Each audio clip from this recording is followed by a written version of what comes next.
Affordable alternative sa God of Fire. Kamusta mga brad? It's me Eric. Welcome back sa Pocket Sense PH kung saan gumagawa tayo ng mga honest reviews tungkol sa mga pabango. At sa video na to, pag-uusapan natin ang isang Middle Eastern perfume. Vulcan FEU. Sobrang na-curious ako sa pangalan nito nung unang beses kong nakita. Nung in-unbox. Kasi graduate ako ng FEU. Hindi naman siguro ito yung school, diba? So, ni-research ko, ang Vulcan o Vulcanus ay pangalan pala ng isang Diyos sa Roman mythology.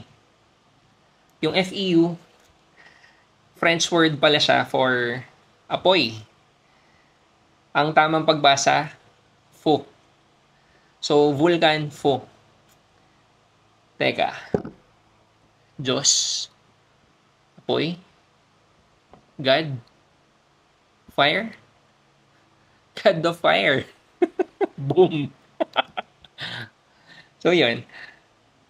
Na-curious lang ako ni research ko. So, ang galing pala kasi parang tin-translate lang nila. Parang God of Fire pa rin pala yung ibig sabihin. Actually, redundant kasi ang Vulcan o Vulcanus, God of Fire sa Roman mythology. So, ibig niya sabihin, God of Fire, fire. Sobrang hype yung OG, yung God of Fire.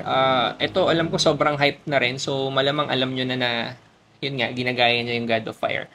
Wala akong bote ng OG. So, lahat ng sasabihin ko dito is based on how I experienced the scent. Walang comparison dun sa OG. Sa opening, fresh, fruity, at lively. Amoy mangga. Ang juicy at ang tropical ng vibe. Parang hinog na mangga na may added freshness. Tapos merong konting spice sa background. Habang nagsisettle, lumalabas yung florals. Pero may konting spice pa rin sa background. Mid to dry down, nagkakaroon ng added sweetness. Probably from praline and tonka bean. Unti-unti rin, mapipick up mo yung creamy woody base niya. May pagka-linear ang dating ng amoy nito sa akin. Consistent yung amoy ng mangga. Naging iba lang from fresh, nagiging matamis, nagiging creamy. Pero mangga o mango dominant all throughout, from opening hanggang dry down. Gusto ko to. Parang wala pa yata ako nagagamit na perfume from French Ave na sinabi kong overpriced. Para sa akin, ang lilinis ng gawa nila. Disclaimer lang ulit, wala akong bote ng OG. So hindi ko alam kung gaano siya ka-close dun sa OG. Pero on its own, gusto ko siya. I-add ko lang. Gusto rin siya ng wife ko. Gustong maamoy sa akin. Gusto rin niyang gamitin. Ginamit niya twice last week nung nag-grocery kami tsaka nung pumunta kami sa vet. Longevity on skin is more than 8 hours.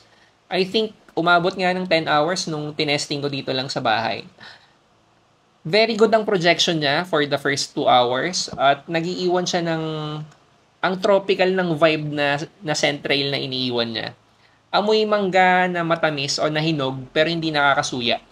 When and where to use. Parang okay lang gamitin anytime. Okay siya sa weather ng Pilipinas. May sweetness pero hindi siya cloying. Okay siya gamitin for office pero parang mas bagay siya sa mga casual na lakad. Ang chill kasi nung vibe ng amoy niya. Age suitability. Ang youthful ng vibe niya pero ito yung tipo ng amoy na sa palagay ko ma-appreciate ng kahit na anong edad. So, siguro teens, pataas, walang limit. Chinek ko yung presyo ng God of Fire, yung OG. Around 15k pesos for a 50 ml bottle. Ito, around 2k pesos lang, 100 ml. So, kung naghahanap ka ng alternative sa God of Fire, more affordable alternative, pwede mo subukan to. Vulcan FEU. Again, hindi ko alam kung gaano ka-close sa OG. Pero on its own, scent, performance, saka yung presyo, ang solid niya.